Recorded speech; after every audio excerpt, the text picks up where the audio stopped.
ताज्या घडामोडी पाहिजेत तर मग C24 या आपल्या YouTube चॅनलला लाईक करा, शेअर करा, सबस्क्राइब करा आणि बेल आयकॉनवरती क्लिक करायला विसरू नका।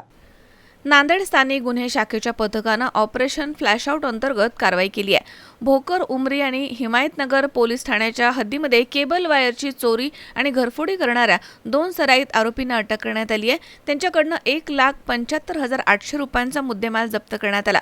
पोलीस अधीक्षक अविनाश कुमार यांच्या आदेशावरून स्थानिक गुन्हे शाखेचे पोलीस निरीक्षक अतुल भोसले यांच्या मार्गदर्शनाखाली स्थानिक गुन्हे शाखेचे पथक 18 जून रोजी शहरामधील असना नदीच्या पुलाच्या परिसरामध्ये असताना त्यांना 2 संशयित तरुण फिरत आहे अशी माहिती मिळाली।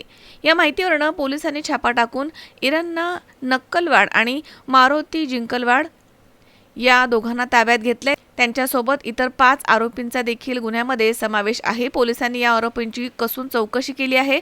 त्यांनी आपल्या इतर साथीदारांसह मिळून जांभळी शिवार, रिठा शिवार येथील सोलर कंपनीचे सोलर प्लेट्स जोडलेले केबल वायर तसेच उमरी अब्दुलापूर वाडी शिवार इथून इलेक्ट्रिकल केबल वायर चोरी केल्याची कबुली दिली आहे। याशिवाय हिमायतनगर येथील एका हॉटेलचे शटर तोडून काउंटरमधील 50,000 रुपयांची रोख रक्कम आणि एका घरामधील लग्नाचे कपडे चोरल्याचे देखील त्यांनी मान्य केलं।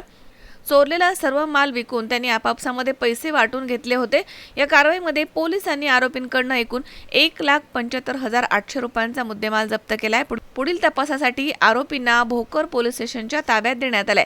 या कारवाईमध्ये स्थानिक गुन्हे शाखेचे पोलीस निरीक्षक अतुल भोसले, पोलीस निरीक्षक साईनाथ पुयड तसेच इम्रान शेख, प्रमोद जोंधळे, बालाजी कदम, संदीप घोगरे, संतोष बेलुरोड, महेश बडगू तसेच अमोल घेवारे, सायबर सेलचे राजू सिटीकर आणि दीपक ओढणे यांचा समावेश होता। मझर शेख, C24 तास, नांदेड।